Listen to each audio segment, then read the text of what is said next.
del cambio climático que tenemos pues hoy en el sector eléctrico.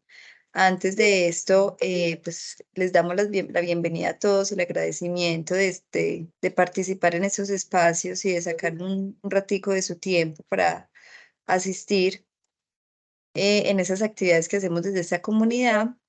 Y antes de dar inicio, mientras se terminan de conectar otras personas, los voy a dejar con el video oficial de SIGRE antes de entrar en materia.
Bueno, muchas gracias a todas y todos los asistentes. Iniciamos el webinar Retos y oportunidades del cambio climático en el sector eléctrico. El día de hoy nos está acompañando Natalia Andrea Guzmán Vallejo. Natalia es ingeniera ambiental con especialización en preservación y conservación de recursos naturales. Es candidata a magíster en la Dirección de Proyectos Ambientales y Responsabilidad Social Corporativa. Actualmente es analista de sostenibilidad en ISA Intercolombia y es una gran líder en todo lo que es gestión del cambio climático, con amplia experiencia en el campo de la sostenibilidad y gestión ambiental en el sector eléctrico. Entonces, los dejamos con Natalia. Natalia, bienvenida. Bueno, buenos días para todos. Ya María les contó, pues mi nombre es Natalia Guzmán y soy pues quien los va a estar acompañando como hoy en esta charla de retos y oportunidades del cambio climático. Entonces, para dar con el tiempo, les voy a compartir por aquí pantalla, presentación del día de hoy.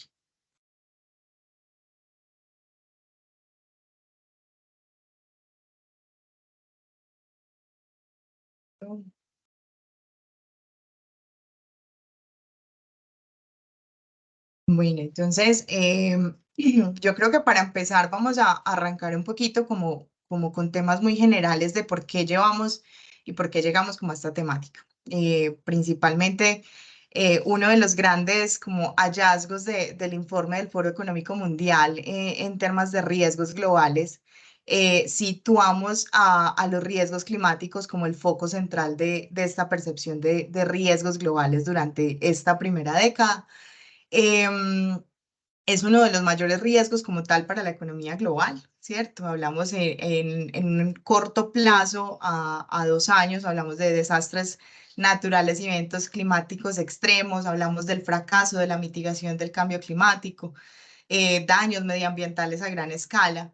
Y en un plazo más o menos a 10 años aparece un nuevo riesgo que es incluso desatado de esta gran crisis climática, que es la pérdida de biodiversidad y colapso de los ecosistemas, ¿cierto? Principal, miren que a 10 años vemos como de estos primeros riesgos, hablamos del fracaso de la mitigación, ahorita vamos a ver por qué es uno como de los riesgos priorizados, y que cuando fracasamos o cuando hablamos de estos riesgos climáticos, pues se desencadenan muchos otros. Principalmente todo el tema de seguridad alimentaria, salud pública, estabilidad incluso política, porque después de toda esta charla vamos a evidenciar que el cambio climático, más que una problemática ambiental, se convierte en una problemática social y económica de gran impacto. Para eso, entonces, haciendo como un análisis de tendencias, ¿cierto? Y esto es como lo que se ha llamado la gran aceleración después de la década de 1950, después de la Segunda Guerra Mundial, más o menos. Hablamos de cómo se evalúan algunos parámetros socioeconómicos y algunos parámetros planetarios como tal. Esta imagen refleja y muestra como tal la gran aceleración como la población, el uso del agua, y que casi que todas son, miren que si vemos y analizamos las gráficas, casi que todas son tendencias exponenciales, ¿cierto? El crecimiento poblacional, el consumo de los fertilizantes, incluso la producción de papel, las telecomunicaciones, transporte, y a la vez esas tendencias socioeconómicas, pues de una u otra manera también estresan esas tendencias del sistema Tierra.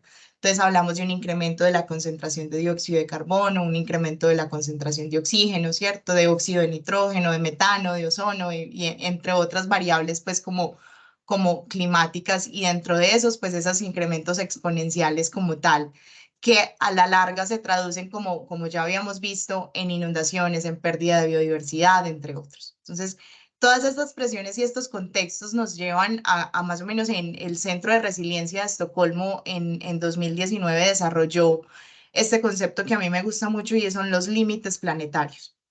Identificó principalmente 9 procesos clave para la estabilidad de la Tierra, y como tal los umbrales que no deberían sobrepasarse para mantener y garantizar la vida dentro de la Tierra.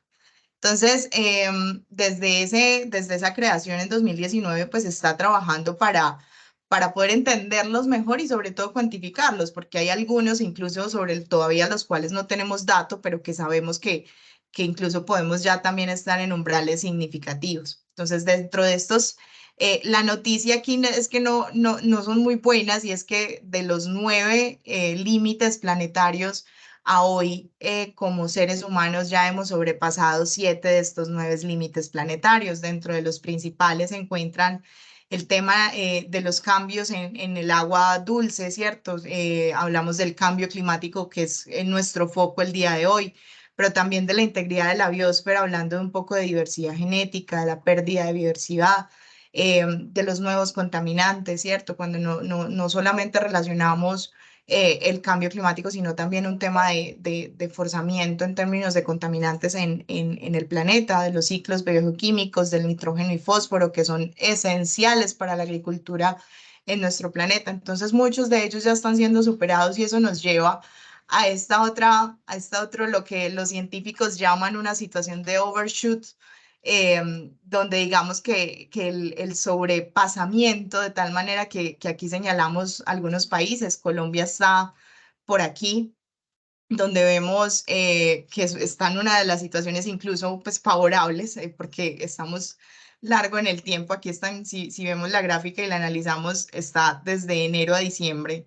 Y básicamente la gráfica lo que nos dice es en qué fecha cada uno de los países ha sobrepasado, por decirlo así, los recursos que tenía habilitados para el año, ¿cierto? Entonces, para las necesidades como tal de la raza humana. Pero es que vamos tan rápido que si hacemos un análisis a nivel ya no particular de cada país, sino en general, hoy estamos gastando 1.7 planetas más de lo que se podría pues como tener por año. Entonces eso a la larga se nos va convirtiendo insostenible y eso pues se deriva en una sobreexplotación y en lo que ya hemos evidenciado sobre tal como un tema de seguridad alimentaria y otras problemáticas sociales y socioeconómicas un poco más densas.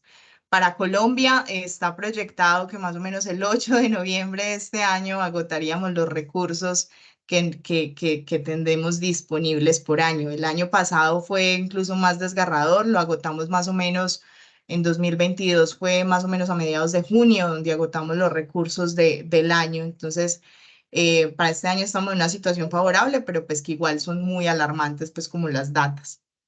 Pero hablando y un poquito haciendo pedagogía sobre todo esto y teniendo en cuenta también como la diversidad de asistentes que tenemos el día de hoy, es enfocar un poco sobre los conceptos, ¿cierto? De qué es cambio climático, ¿cierto? Porque vemos todo el tiempo estas noticias y estas señales y por todo el tiempo nos están bombardeando cambio climático, cambio climático, cambio climático, pero muchas veces ni siquiera entendemos muy bien el concepto de lo que es esta problemática. Entonces, para eso es entender que hay dos conceptos que muchas veces se utilizan como sinónimos, pero que uno es consecuencia de la otra, y eso es el efecto invernadero y el calentamiento global, ¿cierto?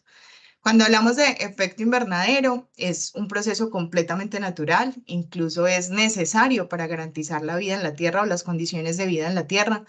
¿Y qué pasa? Pues igual nosotros tenemos gases de efecto invernaderos que se dan de manera natural. Entonces hablamos del dióxido de carbono, por ejemplo, y metano por la actividad volcánica, ¿cierto? ¿Qué pasa? Que hoy tenemos, y ahorita lo vamos a ver, como cuáles son esos principales gases de efecto invernadero en la atmósfera, pero muchos de esto entonces es cómo funciona. Entra la energía solar al planeta, ¿cierto? De esa energía solar que entra, pues es retenida algunas se transforman en energía térmica, de geotérmica, ¿cierto? Otra retenida incluso también por la misma nubosidad, incluso también es reflejada por diferentes situaciones. El océano funciona también como con esa función de reflejar esa energía solar. Pero ¿qué pasa? Cuando sobrepasamos la capacidad natural de la atmósfera de retener estos gases de efecto invernadero, pues se genera una acumulación excesiva porque ya el calor que ingresa pues se va a retener y se forman ciclos incluso como de flujos de energía dentro del planeta que lo que va generando es una acumulación excesiva de ese calor, provocando como tal el calentamiento global que se deriva a la larga en la diferente pues como actividad climática que evidenciamos, porque cuando hablamos de cambio climático siempre hablamos de dos variables madre, por decirlo así, que es temperatura y precipitación, ¿cierto? Entonces, el aumento de la temperatura a la larga se deriva como en todas estas variables climáticas que evidenciamos. Entender entonces que esa acumulación excesiva de esos gases de efecto invernadero, pues se deben incluso a temas pues como ya de origen humano. Entonces, de origen natural, se da el vapor de agua por un tema de calentamiento y por un tema de evaporación de los océanos y de los cuerpos de agua en la Tierra. El ozono, ¿cierto? Que se forma a través de reacciones activadas por la luz solar en contacto como con el oxígeno, ¿cierto? Pero entonces hablamos, por ejemplo, de dióxido de carbono, que es cuando los seres humanos, nosotros incluso somos generadores de dióxido de carbono, cuando nosotros respiramos, exhalamos dióxido de carbono, ¿cierto? Entonces, de esos procesos naturales y antrópicos, pues es donde se da esa acumulación excesiva. Incluso hay un grupo de gases de efecto invernadero que son los gases fluorados, como los gases refrigerantes de los aires acondicionados, los aires, incluso en algunos extintores, ¿cierto? Y hay uno que ahorita vamos a hacer un poco de énfasis sobre él porque es el que más nos afecta en términos de sector eléctrico y son el hexafluoruro de azufre, que es el famoso SF6. Entonces, para entender un poco que sí, el efecto invernadero es un proceso natural, porque todavía, incluso en conversaciones en el día a día, vemos detractores de, es que eso es el cambio climático es un proceso natural. Y sí, sí lo es. Pero el aceleramiento de estos procesos es lo que no es natural, y eso es lo que atribuimos en este momento como a los seres humanos en general. Entonces, para eso el cambio climático tiene una gestión como tal y se gestiona a partir de las causas y las consecuencias, ¿cierto? Cuando hablamos de las causas, pues es ese incremento en la concentración de los gases de efecto invernadero en la atmósfera, que ya es lo que vimos ahorita, y eso a la larga pues genera esas consecuencias. ¿Cuáles son esas consecuencias? La intensificación de eventos extremos y cambios en las variables climáticas. ¿Por qué? Pues porque ya hablamos, las dos variables madres del cambio climático es temperatura y precipitación. Y cuando hablamos de un aumento de temperatura, pues, o una alteración en estas dos variables, por decirlo así, es donde se da toda la variabilidad climática que evidenciamos hoy en día. Entonces, ¿por qué? Porque casi que todas las variables dependen de estas dos primeras. Cuando hablamos, por ejemplo, de un movimiento en masa, entonces, cuando hablamos de un movimiento en masa, ¿a qué se debe? Puede ser a un aumento de precipitaciones que lo que hace es sobrepasar la retención hídrica del suelo y generar un riesgo de amenaza por movimiento en masa. Las inundaciones, incluso y con aumento de temperatura, entonces vamos a olas de calor, vamos a un tema de incluso de alteraciones en los vientos, porque sabemos pues, que los vientos se originan por la diferencia de temperaturas en una columna de aire. Y esto, pues, estas dos variables son como las dos que van desencadenando como tal estas otras amenazas o riesgos físicos o climáticos que se derivan de todos estos procesos. Entonces, esta intensificación es derivada de esa acumulación excesiva de gases de efecto invernadero que se traduce en ese calentamiento. Y para eso entonces existen dos estrategias que son las que más comúnmente conocemos. Por un lado está la mitigación. ¿Qué busca la mitigación? Pues reducir la generación de esas emisiones de gases de efecto invernadero en la atmósfera, ¿cierto? No seguir emitiendo, reducir esa concentración. Y la adaptación se basa básicamente en asumir esos impactos que estamos generando y cómo nos adaptamos a ellos, ¿cierto? Para eso, entonces, en el contexto internacional, pues todos estos datos que impactantes e incluso nos llaman a esa acción inmediata. Y este es como, aquí están contemplados como dos de los grandes esfuerzos o tres de los grandes esfuerzos en el contexto internacional. Em, en el 92, ¿cierto? Se adopta la Convención Marco de Naciones Unidas contra el Cambio Climático, pero previa a esto, en algunas otras convenciones de las partes o las reuniones incluso de la ONU como tal, cuando se crea el IPCC, que es el Panel Intergubernamental de Expertos sobre el Cambio Climático, ellos son una entidad científica donde se recopila toda la información científica que hay a lo largo del mundo en estos temas. Entonces, en 1990 se publica el primer informe del IPCC, o el primer informe de evaluación del IPCC, donde se empezó a evaluar, venga, que es que aquí sí hay cosas a las cuales debemos entrar y son unos insumos importantísimos para la generación de política pública en los países. Entonces, en el 92 se adopta la Convención Marco de Naciones Unidas para el Cambio Climático, en el 95 sale el segundo informe del IPCC, ¿cierto? Más o menos allá en el 97 se adopta el protocolo de Kioto, que lo que buscaba también es reducir esa concentración de gases de efecto invernadero. Más o menos para allá en el 2001 sale la tercera, el informe del IPCC. El cuarto sale en 2007, cada vez con espacialidades pues como diferentes según la divulgación y las necesidades también de divulgación científica al respecto. En el 2008 inicia el primer periodo del compromiso de Kioto, en el 2013 el segundo periodo de compromiso de Kioto, pero en 2013 se evidencia una de las grandes necesidades y es que el protocolo se queda corto y no va a ser suficiente. Por eso en el 2015, en el marco de la COP21, se adopta el Acuerdo de París. El Acuerdo de París es aquel que busca limitar. Inicialmente hablaban de 2 grados centígrados, en la ratificación se ajusta a limitar a 1,5 grados respecto a los niveles preindustriales la temperatura del planeta. Y ahora, último, en el 2022 sale el último informe del IPCC, en el cual Claramente hay la frase que incluso el IPCC dice, y es que inequívocamente el cambio climático que experimentamos hoy se debe a causas antropogénicas. Es decir, que lo que se había puesto en duda durante tantos años de que si el cambio climático realmente era causa del ser humano o no, pues el que estamos viviendo hoy en día, en este último informe se habla de que inequívocamente somos los causantes. Y me gusta mucho esa palabra de inequívocamente, pues como para relacionarse con eso. Eh, ya ahora en el marco nacional, ¿cierto? En Colombia, la Convención Marco se firma en el 92. Colombia lo ratificamos en el 94 mediante la Ley 164, ¿cierto? Ratificamos también la firma del Protocolo de Kioto mediante la Ley 629. En el 2001 sale la primera comunicación nacional de aporte frente al protocolo de Kioto y frente a la Convención Marco para la rendición de cuentas de los países frente a la Convención Marco de Naciones Unidas para el Cambio Climático. En el 2010 sale la segunda comunicación nacional. En el 2011 sale la COMPES 3000, que es 3700, perdón, que es básicamente donde nos dicen cuáles son esas estrategias de cambio climático que se deben adoptar.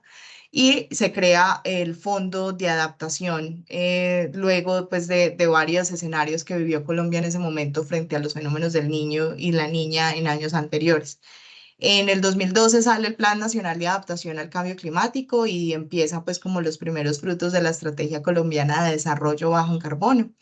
En 2015 se define la NDC, que es la Contribución Nacional Determinada, que es aquel instrumento con el cual vamos a rendirle cuentas frente al Acuerdo de París, ¿cierto? Y sale el primer reporte bienal de actualización frente a la gestión climática del país para el mundo. En el 2016 está la tercera comunicación nacional y se crea el CISClima, que es el Sistema Nacional del Clima, con el cual también pues, se busca como hacer una rigurosidad frente a los actores y los roles y responsabilidades que tienen los diferentes actores frente al cambio climático en el país. En el 2017 sale la Política Nacional de Cambio Climático y se aprueba el Acuerdo de París bajo la Ley 1844. Colombia, en la actualización de la NDC, ahí se establecen las metas con las cuales se busca darle cumplimiento a este Acuerdo de París, que acuérdense que es el que limita la temperatura de la Tierra en 1.5 grados respecto a los niveles preindustriales. Entonces, en Colombia se ha adoptado mediante esta ley y esta es la apuesta, yo creo que más ambiciosa para hacer frente a uno de los problemas pues, que más evidenciamos en nuestro país. Colombia se compromete a reducir el 51% de sus emisiones al 2030 y a hacer carbono neutro al 2050.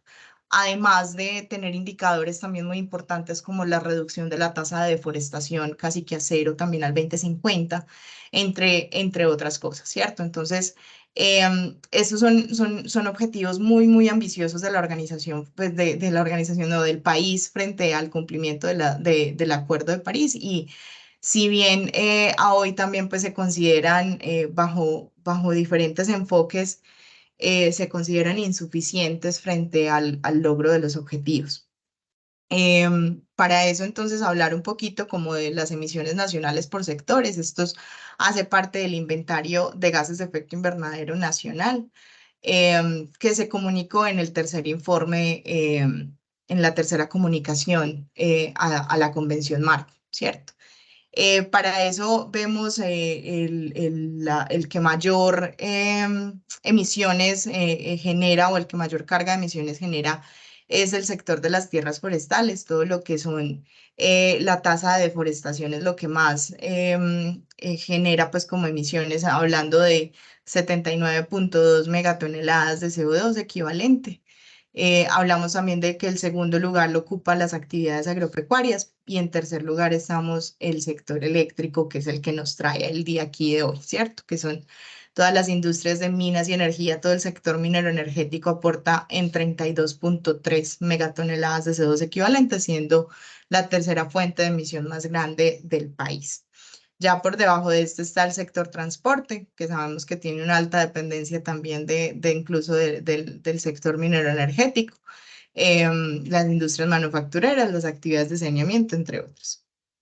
Entonces, dentro de las emisiones del sector minero energético, ya dentro de, haciendo como ese doble clic a estas 32.3, de las cuales corresponde 11.6 al subsector de energía eléctrica, derivado principalmente de la generación dependiente como tal de las termoeléctricas todavía, ¿cierto? Y hablamos de, también hay una pequeña generación que se le atribuye a la generación de electricidad en las zonas no interconectadas, que es básicamente en las zonas no interconectadas casi que todas funcionan es con combustibles fósiles. Ya luego el subsector de hidrocarburos, pues también tiene una suma importante, pero la principal es con el tema de la refinación de petróleo, la extracción de petróleo y gas, ¿cierto? Todos estos tienen como ciertas emisiones asociadas. Entonces, cuando hablamos de las emisiones en general, aquí estos son bajo el escenario de mitigación que se plantea para el sector minero energético en el país.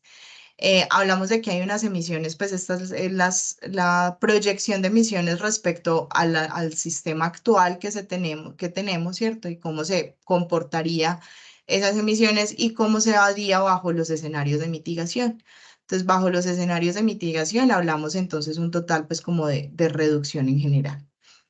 Pero adicional, como les mencionaba ahorita, pues cuando hablamos de cambio climático no solamente hablamos de temas de mitigación y yo creo que en el sector de energía uno de los que más impacta es el tema de la adaptación al cambio climático. Y para eso, pues las principales amenazas como tal del sector eléctrico, hablamos de un desabastecimiento hídrico, hablamos del aumento de la temperatura, de las remociones en masa, ¿cierto? Y de los incendios forestales son de las principales amenazas como tal o riesgos climáticos que afectan el sistema o al sector eléctrico como tal, siendo altamente sensible, ¿cierto? Entonces, y teniendo en cuenta que la matriz eléctrica en Colombia se basa como tal en el recurso, en el uso de los recursos hídricos principalmente, ¿cierto? Cuya utilización evita la contaminación y bueno, tiene pros y contras, ¿cierto? Nos hace una matriz energética bastante limpia, pero una matriz energética bastante vulnerable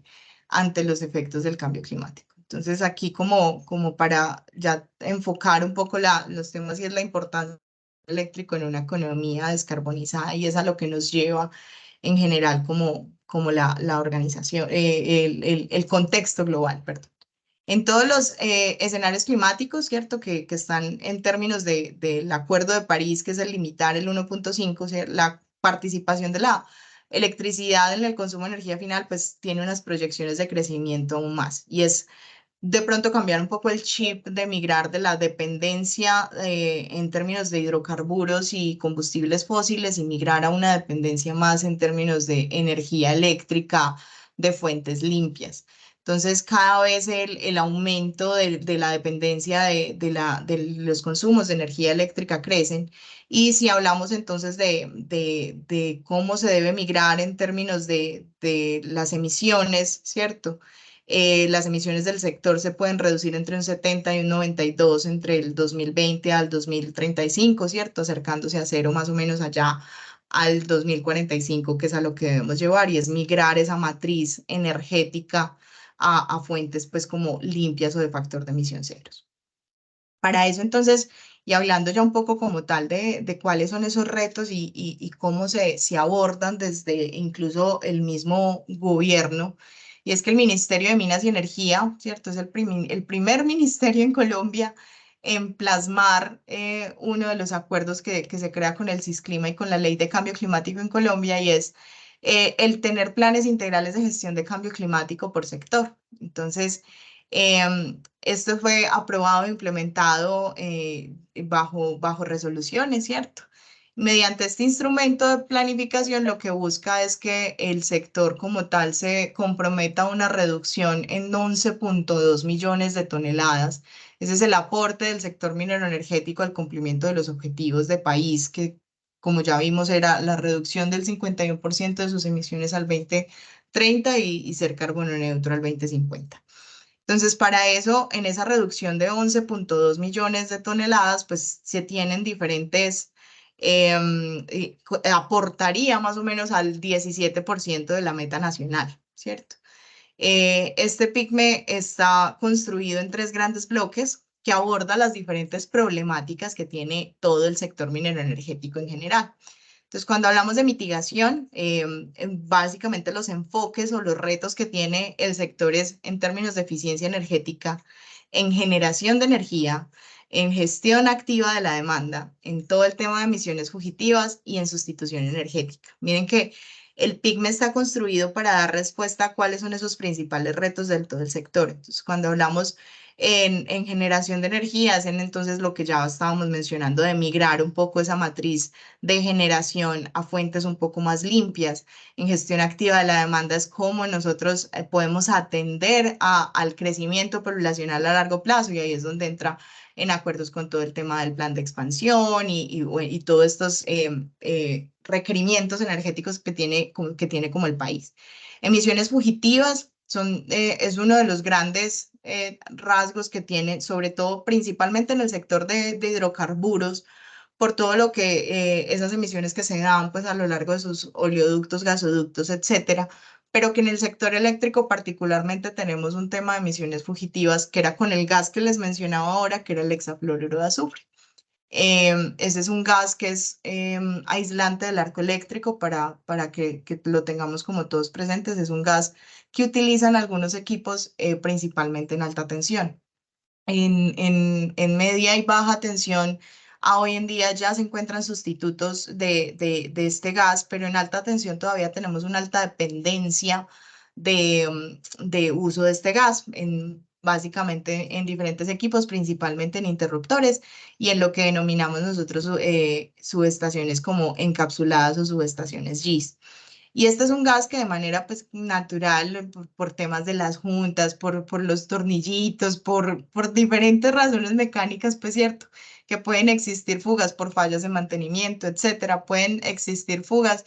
Y para que nos hagamos una idea de por qué ese es el foco de mucha de la gestión que se hace en el sector eléctrico, es 1 kilogramo de CF6 en la atmósfera equivale a 24.3 toneladas de CO2 en la atmósfera, o sea, es el gas a hoy con mayor potencial de calentamiento global.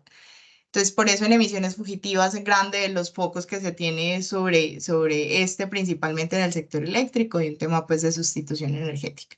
Cuando hablamos de adaptación, pues de los grandes retos que debe afrontar el sector es en términos de infraestructura resiliente, es una infraestructura que resista a estas variabilidades climáticas y estos eventos extremos climatológicos que se están evidenciando cada vez más.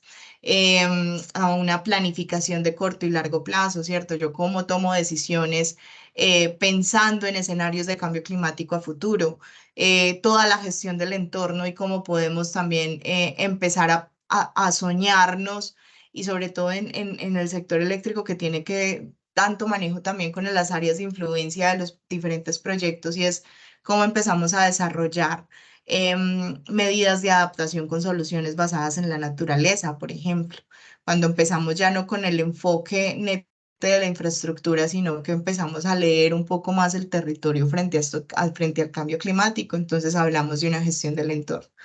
Y sobre todo la información para la adaptación, un sistema robusto, constante de monitoreo de amenazas. Por otro lado está todo el tema de la gobernanza, que también es yo al principio les decía que el cambio climático a la larga termina siendo un tema más económico y social que ambiental. Em, y por eso está el componente de gobernanza, donde hablamos de cómo va a ser la gestión financiera y cuáles son los impactos y qué va a asumir y cómo se va a financiar, cuáles son los recursos que se van a tener, ¿cierto? El monitoreo, reporte y verificación, cómo hacemos un sistema, como les decía, robusto en el cual yo pueda verificar que efectivamente las acciones que se están implementando en el sector son efectivas. Tema de gestión de conocimiento que hace parte como de las necesidades también de entender de capacitación y de todo ese tema, la operatividad, de cómo va a funcionar estos planes integrales de gestión de cambio climático, ¿cierto? Y sobre todo una cooperación para el desarrollo del resiliente bajo en carbono. Entonces, yo creo que esta gráfica del PICME resume muy bien cuáles son esos retos y oportunidades que tiene todo el sector minero energético frente a la gestión de cambio climático. Particularmente para el sector eléctrico, derivado de estos compromisos, pues surge una alianza que es la Alianza del Sector Eléctrico Carbono Neutro. Es una alianza que es iniciativa de XM, que es la empresa pues que administra los expertos en el mercado como tal eléctrico. Y ellos, junto con el Ministerio de Minas y Energía, lanzan esta iniciativa en la cual buscan que las empresas como tal del sector eléctrico se monten en este bus y que puedan cumplir como tal tanto el PIGME y a la larga pues también como con los objetivos de país. Entonces, esta alianza se firma en el 2019, si no estoy mal, y en la cual pues los diferentes empresas se comprometen a hacer carbono neutro con los objetivos como les mencionaba del PIGME. A hoy ya son 11 empresas firmantes, estas aquí están incompletas, pero gran parte de las principales del país están firmando. Ya hoy podemos decir con orgullo que una termoeléctrica se suma a las empresas adheridas de la Alianza del Sector Eléctrico Carbono Neutro. Y es un esfuerzo muy bonito que hacen las empresas y de trabajar en conjunto y de abordar estas problemáticas de manera conjunta en esta lucha, pues como contra el cambio climático. Para eso también existe un marco de actuación y son herramientas, digo yo, herramientas que también le pueden servir a las organizaciones como tal en términos de cómo guiarse las actividades o las acciones en pro de también poder contribuir a esto. Y para eso parte de los estándares de sostenibilidad, incluso los mismos objetivos de desarrollo sostenible y algunos pues como estándares, como les mencionaba, funcionan muy bien para encaminar a las organizaciones a saber cómo responder a eso. Y uno de los principales que está aquí incluso como con más foco es el TCFD, que es el marco de reporte con el cual se busca responder en términos de cuánto nos cuesta el cambio climático, basado en un tema muy de riesgos del clima en las diferentes etapas. Entonces, de todo este marco, pues como en general, el tema del Objetivo de Desarrollo Sostenible 13, que es acción por el clima, ¿cierto? Cuando hablamos de los reportes estandarizados bajo el Greenhouse Gas Protocol o bajo la ISO 14064, ¿cierto? El mismo Dow Jones, que es el estándar de sostenibilidad para las empresas que reportan en bolsa, cómo también pueden aportar en todos estos temas y todos están muy encaminados como a unificar un poco la información y la acción de las organizaciones frente a cuáles son sus actividades para el cambio climático. Entonces, en el marco de eso, pues como soy embajadora de ISA Intercolombia en términos de cambio climático, para el webinar de hoy vamos a hablar un poquito sobre lo que está haciendo Intercolombia frente a estos retos y oportunidades que tiene el cambio climático y que se presentan tanto para el país. Entonces, partiendo un poco de cuál es esa relación entre el cambio climático y el transporte de energía, hablamos de que si bien la transmisión de energía de alto voltaje no tiene muchas contribuciones a las emisiones globales o a las emisiones del país como tal, pues tenemos ese gas que ya les mencioné, que es el hexafluoruro de azufre, y este representa cerca del 80% de las emisiones directas en la operación del negocio, ¿cierto? Pero si bien somos una empresa destacada en el mundo, con un referenciamiento ITOMS que nos categoriza como una de las mejores empresas del mundo en que menos genera SF6 y que mejores prácticas operacionales tiene en la gestión del mismo. Pero si bien no somos grandes contribuyentes y ahorita vamos a ver, por ejemplo, cuánto es las emisiones de nuestro inventario de gases de efecto invernadero, pues sí somos altamente vulnerables a esos efectos del cambio climático. Tenemos alrededor de 11.000 kilómetros de línea en operación, ¿cierto? Presencia en 22 departamentos y 403 municipios de todo el país. Con Alta, pues tenemos alrededor de casi 100 activos físicos. Somos el mayor transportador de energía eléctrica en todo Colombia. Y por ende, pues nos hace altamente vulnerables a esos efectos del cambio climático, pues porque estamos en todo el territorio nacional enfrentándonos a toda la variabilidad climática que pueda tener el país. Pero entonces nuestros enfoques principalmente se centran en eso, y es que el cambio climático puede tener un impacto súper amplio en todas las etapas del ciclo de vida de la infraestructura. Cuando hablamos en transmisión, siempre hablamos de crear los activos, diseñarlos, construirlos. Luego tenemos que operarlos, mantener esos activos y renovarlos, ¿cierto? Siempre hablamos, cuando hablamos del ciclo de vida del activo en la transmisión eléctrica, pues hablamos como de este ciclo cerrado, ¿cierto? Entonces, desde la planificación inicial hasta la renovación, la consideración de los riesgos climáticos y la implementación de esas medidas de adaptación son esenciales para garantizar la fiabilidad y sobre todo la resiliencia de la red eléctrica en un entorno tan cambiante, ¿cierto? Entonces, cuando hablamos de la creación, entonces, claro, es la infraestructura eléctrica del cambio climático y es cómo el cambio climático podemos tenerlo o tomarlo como insumo para la planificación de nuestros activos o para el diseño de nuestras redes de transmisión eléctrica. Bueno, hablamos de la operación y es cómo ese cambio climático puede afectar la operación con olas de calor, con temas de diseño, ¿cierto? Y que pueda generar también una presión en la capacidad y confiabilidad del sistema de transmisión eléctrico. Entonces, si hay, por ejemplo, agotamiento del recurso hídrico y eso afecta la generación de energía, pues también a la larga va a terminar afectando y estresando un poco también el sistema de transmisión nacional. En mantener, pues en la etapa de mantener hablamos de una vulnerabilidad a los eventos de cambio climático durante los mantenimientos, el daño a la infraestructura debido a esos eventos climatológicos, ¿cierto? Un movimiento en masa que tumbe X cantidad de torres, ¿cierto? Como todas esas cosas nos hacen altamente vulnerables en los mantenimientos principalmente.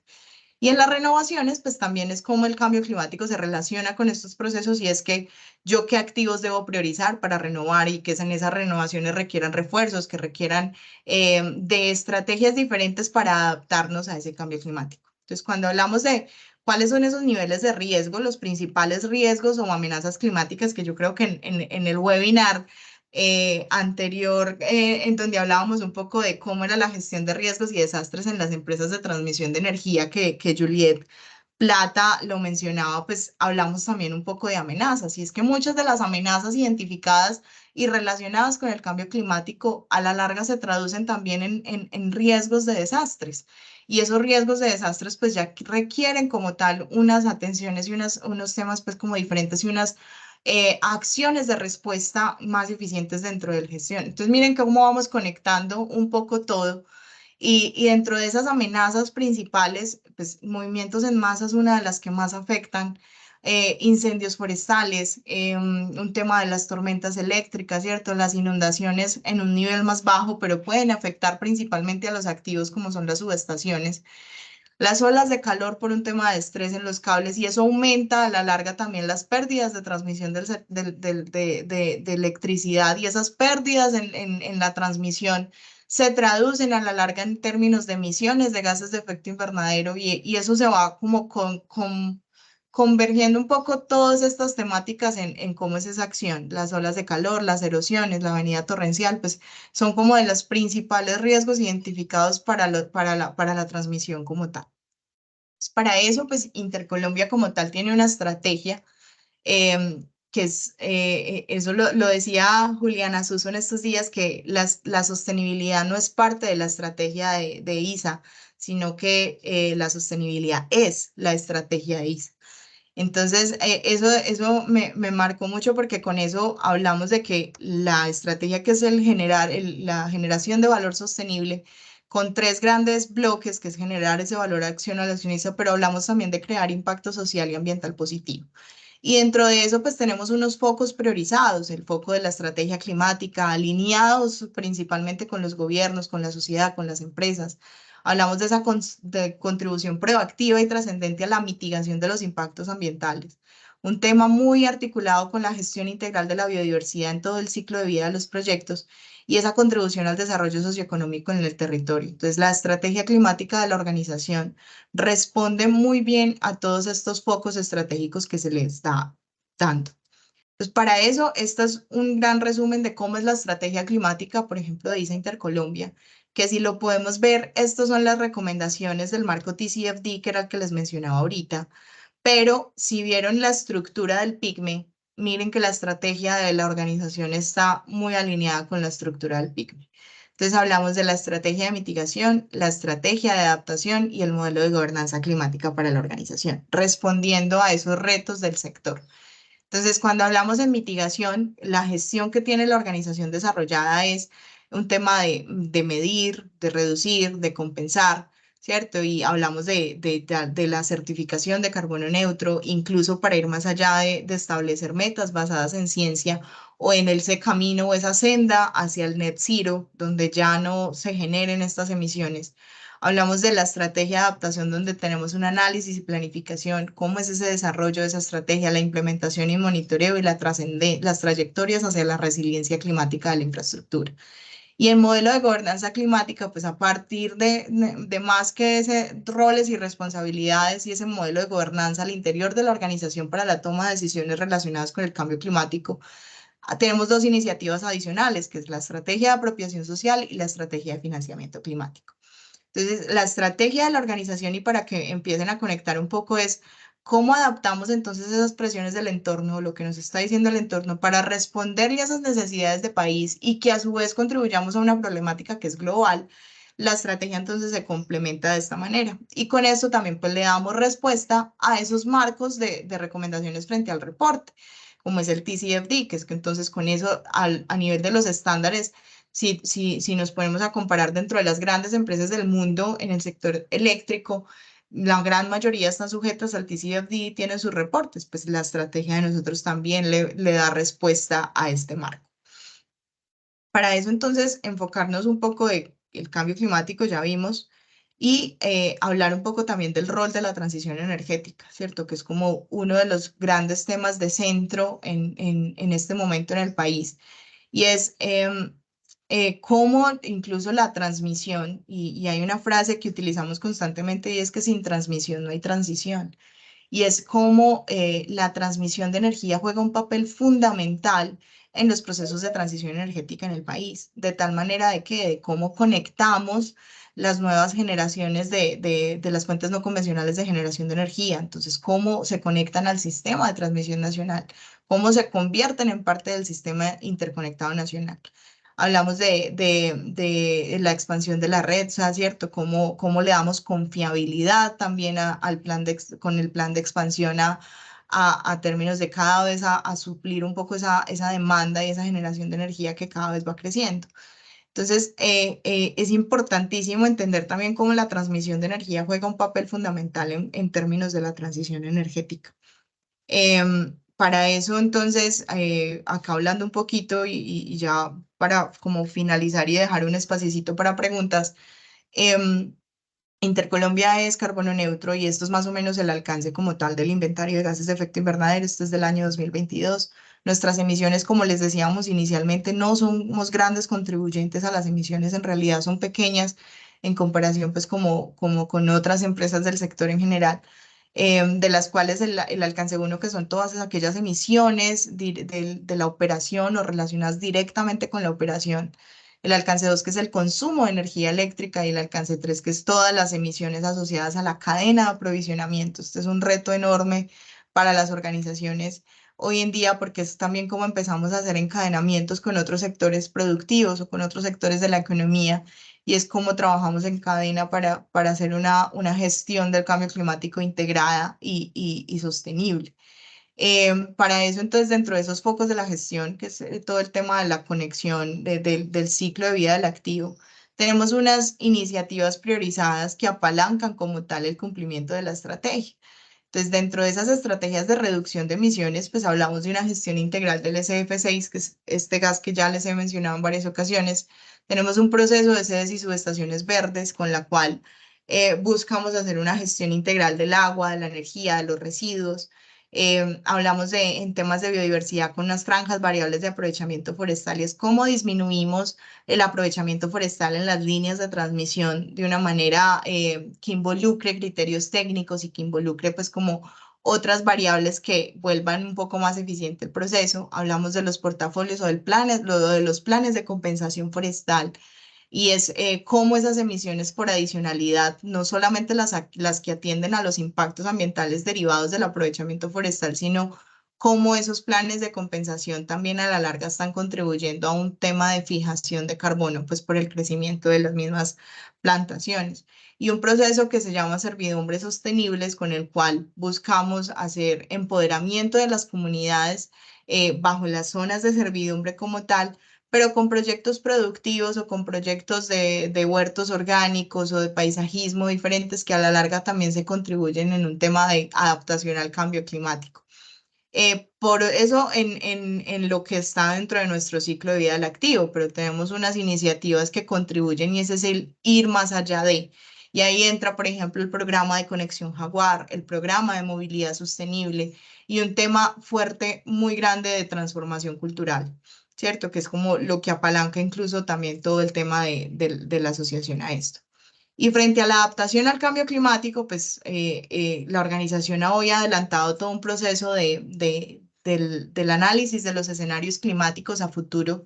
Hicimos un modelo de escenarios climáticos al 2040 bajo 3 escenarios de posible incremento de temperatura, dependiendo de la concentración de gases de efecto invernadero en el mundo, ¿cierto? Entonces hablábamos de qué pasaría, es como el qué pasaría si la temperatura aumenta a 2 grados centígrados, qué pasaría si la temperatura aumenta a 3 grados centígrados. Y en el peor escenario es el qué pasaría si la temperatura aumenta a 4 grados centígrados, que es a pesar de que dentro de los escenarios climáticos es el más pesimista, es el más realista, porque las proyecciones a hoy dicen que más o menos para finalizando el siglo, la temperatura de la Tierra se va a incrementar en 4.3 grados centígrados. Y a hoy, por ejemplo, que el Acuerdo de París vimos que era limitar el aumento de la temperatura a 1.5 grados centígrados, a hoy estamos en un incremento de 1.3 grados centígrados. O sea que el Acuerdo de París, frente a todas las opciones de mitigación, pues habrá que hacer más esfuerzos en los escenarios de mitigación. Entonces, retomando en qué hemos hecho la evaluación de amenazas y vulnerabilidad a 2000 de los activos que se tienen y esa identificación de cuál es esa infraestructura crítica, cuáles son esos análisis de las medidas correctivas que se le han aplicado a las diferentes infraestructura a lo largo del tiempo, en donde estamos en una articulación súper fuerte con los planes de gestión de riesgos y desastres, y es como todo el tema de cambio climático se convierte en un input para esa gestión de riesgos y desastres. En ese monitoreo, un sistema de monitoreo avanzado de amenazas, de vulnerabilidad, en la formulación del Plan Integral de Gestión de Cambio Climático Empresarial que se deriva de esos compromisos con el PICME, que es el minero energético, y una integración de estas iniciativas que les mencionamos anteriormente como medidas de adaptación con soluciones basadas en la naturaleza. Entonces, como Conexión Jaguar, como las compensaciones bióticas, como las servidumbres sostenibles, se nos convierten a la larga en inputs para hablar de medidas de adaptación en el territorio. ¿Y hacia dónde vamos? Pues en el análisis de amenazas de vulnerabilidad para el resto de la infraestructura, en la definición de esas medidas de adaptación y sobre todo en ese análisis de costos. Básicamente las trayectorias de resiliencia climática nos van a llevar a dos cosas. En el corto plazo, a fortalecer la infraestructura eléctrica para poder resistir los daños climáticos, ¿cierto? Pero en el largo plazo debemos restaurar el equilibrio ecosistémico para la adaptación sostenible. Esos son como los dos grandes caminos que se tienen pensados. Y ya, pues, por último, no, ya dejarles ahí como un espacio de preguntas. No sé si haya preguntas, María, o... Y Natalia, muchísimas gracias por tu aporte, muy interesante todo lo que nos contaste en esta hora. Aquí tenemos dos preguntas en el chat. La primera es, te la voy a leer, es un poquito larga porque tiene un poquito de contexto. Desde 1993 hay muchos estudios que demuestran que los embalses hidroeléctricos emiten cantidades significativas de gases de efecto invernadero. Sin embargo, esto no es un tema del que se hable y las emisiones del sector eléctrico en el país suelen ser atribuidas a la quema de combustibles fósiles de las termoeléctricas. En este contexto, ¿qué tanto crees que la industria hidroeléctrica estaría dispuesta a hacer mediciones y cambios tecnológicos para reducir las emisiones de metano desde sus embalses? Yo creo que no es tanto de que están dispuestas, yo creo que el mismo entorno y con lo que vimos, la presión del entorno los debe llevar a eso, ¿cierto? Hay ya incluso varias organizaciones que han arrancado como con esa medición del mismo Ministerio de Minas y Energía dentro de estas emisiones fugitivas, dentro del capítulo de emisiones fugitivas también se están haciendo estudios para ver cómo se pueden incluir. porque sí, eso es un tema que no está medido y del que casi nadie habla y que sí es supremamente importante empezar a medirlo, porque sí, claro, cuando hablamos de cualquier tipo de embalse y cuando lo veíamos al inicio de los procesos de generación de metano, que es el principal gas del que se habla en este tema, en este caso particularmente, sí se debe empezar a medir. Entonces yo creo que más que la disposición, yo creo que el mismo entorno y la misma presión y el contexto en general los debe llevar a eso.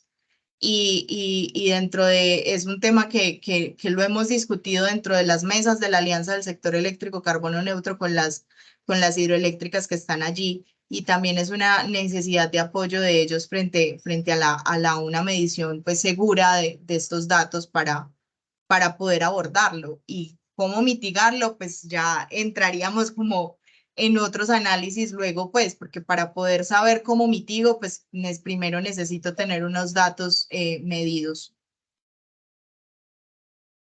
Muchas gracias, Natalia.